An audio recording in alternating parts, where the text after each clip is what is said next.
pues el día de hoy hemos invitado a un periodista notable, para conversar sobre estos temas, la corrupción, pues la posible investigación de los expresidentes, en fin, la política del día. Y pues le damos la bienvenida a René Delgado, quien ha sido director del periódico Reforma, un periodista de cepa que ha estado en Canal 11, en el 1+1, bueno, ha mantenido una columna muy exitosa sobre Aviso durante años. Dirigió también, a su vez que dirigió, fue director editorial de Reforma, dirigió la revista R del mismo grupo y actualmente participa en Tercer Grado, que es un programa de análisis político y económico en Televisa, y de esta manera le damos la bienvenida a René Delgado. René, bienvenido a Los Periodistas. Alejandro, un gusto. Álvaro, buenas tardes. ¿Qué tal? Muy buenas tardes, René. Un gusto que estés aquí en Los Periodistas. ¿Olvidaste un dato, Alejandro? La columna sobre Aviso de René Delgado, que todavía sigue publicando en Reforma y que comenzó, si no me equivoco, René, en La Jornada, por supuesto. Así es, en el año 89. Después tuvo ahí un receso, reapareció en El Financiero y sigue ahí en Reforma. Así es, Álvaro. Muy buena memoria. Pues alumno, digamos, de alguna manera, René, un privilegio. Al contrario, un gusto estar con ustedes. René, pues muchos temas que queremos ver con usted. Obviamente hay, pues en la agenda inmediata temas como la posible consulta que ya se ha tardado para llevar a juicio a los expresidentes, el conflicto que ya parece personal entre Calderón, entre dos proyectos pareciera, Calderón y el propio presidente López Obrador. Y pues bueno, el llamado de Calderón a que el presidente se concentre más bien en sus temas de corto plazo, pues que es la pandemia. Yo le preguntaría, ¿usted ve esa consulta y ve la posibilidad de llevar a juicio a los expresidentes? A ver, ahí Alejandro hizo cualquier cantidad de señalamientos importantes. Primero, yo creo que una consulta no puede tener por sentido si se enjuicia o no a una persona. Ahí creo que sí le asiste la razón a Felipe Calderón cuando señala que el enjuiciamiento de una persona está más en el campo del derecho y la justicia que de la política y de los mecanismos de participación directa. A mí no me gusta mucho la idea de someter a consulta si se enjuicia o no a un expresidente. Lo que es importante es que el poder establecido, si tiene elementos, si tiene evidencias para prejuzgar que incurrió en delitos, tendría que proceder por sí mismo, porque él protestó respetar la Constitución y en esa medida, aun cuando fuera un expresidente y tuviera deudas con la justicia las tendría que pagar. Dos, yo no creo que se pueda hablar de dos proyectos. Me puede gustar o no, pero me parece que el presidente López Obrador tiene un proyecto muy claro, con el cual se puede estar o no de acuerdo, pero tiene un proyecto. Y me parece que Felipe nunca ha tenido un auténtico proyecto político. De hecho, creo que ha hecho su carrera a base de tropiezos, pero no me parece que haya llegado a configurar un proyecto. Pues quizá efectivamente Calderón no haya tenido un proyecto, pero sí, de la misma manera que el presidente López Obrador representa intereses, los intereses que ha representado Felipe Calderón creo que son nítidos, más allá de que no haya logrado articular, como creo que no lo articuló durante los 6 años de su gestión, un proyecto, pero sí representando claros intereses que son los que lo primero llevaron a la presidencia de la República de la manera que conocemos y después lo sostuvieron de los 6 años y ahora de alguna manera lo están reactivando también para volver a la lucha política, justamente los intereses que Felipe Calderón seguramente de hacerse del partido político, como creo que va a ocurrir, va a representar. A ver, es muy interesante lo que mencionas. Primero, no es lo mismo el títere que el titiritero. Cuando yo digo que Felipe Calderón ha hecho una carrera sobre la base de sus propios tropiezos, es, por ejemplo, evidente que de él es la figura aquella que decía hay que ganar el gobierno sin perder el partido. Cuando tuvo el partido lo perdió y no conquistó el gobierno. Cuando llegó a la presidencia de la República, él piensa que la gente votó por él y frecuentemente el voto no solo es por, el voto también es contra. Y en ese sentido coincido contigo en cuanto a que no necesariamente era él como persona, como su propio proyecto, sino que era la representación con la cual se podía evitar que llegara allá en el 2006 Andrés Manuel López Obrador. Tercer ejemplo, como él ha tenido un partido, yo lo digo entre bromas y veras, cuando tuvo un partido importante, la fuerza opositora más importante, y ahora está construyendo un partido matrimonial. Yo digo que opta por el matrimonial porque cuando tuvo el partido King Size le quedó grande. En esa medida yo no le concedo a él verdaderamente la convicción, la postura y la gallardía para encabezar una causa por sí mismo, en vez de ser representante de algún sector que naturalmente sí tiene un proyecto.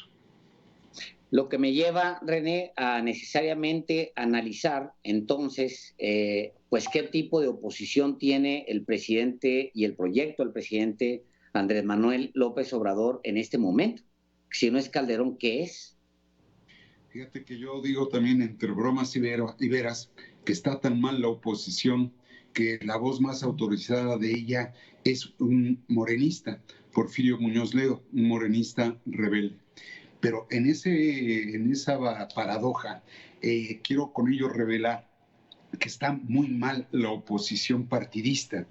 Apenas hace unos días vimos que lograron configurar un bloque de contención, solo de contención, para evitar que se reformara la ley de presupuesto y responsabilidad hacendaria. Pero yo digo que es una oposición que solo se opone sin proponer y no veo en ese sentido un auténtico proyecto. Ejemplo, hoy Acción Nacional está promoviendo la idea de una pensión universal, siendo que cuando su candidato la propuso, y me refiero a Ricardo Anaya, era una idea que estaban promoviendo al interior del PAN Jorge Castañeda, Cecilia Soto y Salomón Chertorivsky. No es una bandera del PAN, pero apagaron esa bandera porque decían que políticamente no era rentable. Ahora, sin embargo, la reviven porque están en la oposición, pero ni siquiera es de ellos. Ahí es donde veo una franca debilidad de la oposición. Se dice con frecuencia que los pueblos tienen el gobierno que se merecen, y yo digo, y también la oposición. En ese sentido es parte del desvertebramiento que estamos viendo. No hay una fuerza opositora real. Hay algunos contrapesos, pero no una fuerza opositora. René, si nos lo permite, vamos a ir a un corte muy, muy rápido y regresamos con usted para conversar de más temas si usted no lo permite. ¿Cómo no? Gracias. Volvemos.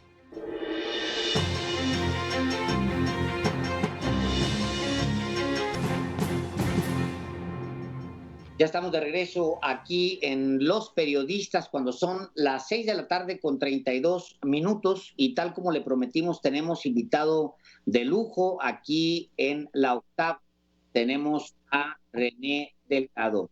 Gracias por estar aquí, periodista. Al contrario, gracias a ustedes. Bueno, René, aprovechando que estamos en esta comunicación contigo, pues también vale la pena hablar de periodismo y hablar del periodismo como cómo se ve desde el poder, de manera particular el presidente López Obrador. Él dice que no hay periodismo independiente. Él a menudo se confronta, ataca analiza, enjuicia a los medios de comunicación, a Reforma, del que tú fuiste director, a la revista Proceso en la que trabajo, a Sin embargo, que dirige Alejandro Páez Varela, y a otros medios como el Universal. ¿Cómo valoras esta continua diatriba que tiene el presidente López Obrador con medios de comunicación?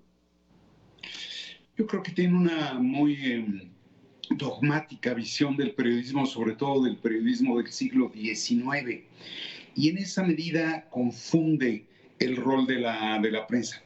Weber dice que hay tres tipos de políticos: el politólogo, que estudia el poder; el político, que ejerce el poder; y el periodista, que cuestiona al poder.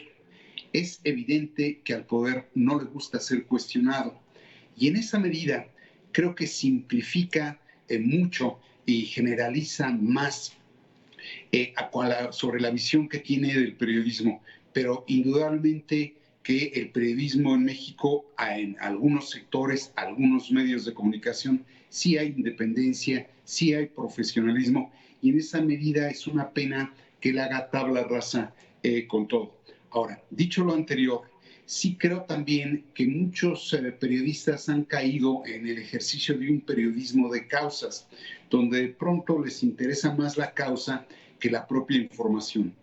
Para mi gusto, el único compromiso que puede tener el periodismo es con la información. Divulgar información es naturalmente democratizar decisiones. Y hemos incurrido, y eso también lo considero para balancear un poco el juicio sobre el presidente López Obrador, hemos incurrido en un juego constante de más opinión que de información. Son contados los medios que realmente investigan, trabajan información, aparte, desde luego, de la propia opinión. Pero en sentido general, me parece que es muy pobre la visión del presidente frente al periodismo contemporáneo mexicano. Ha habido grandes causas, para empezar, desde luego, la de ustedes, Álvaro, ahí en Proceso, y de forma continua creo que prácticamente cada década en México ha arrojado una evolución en el periodismo que no aprecia debidamente el Ejecutivo.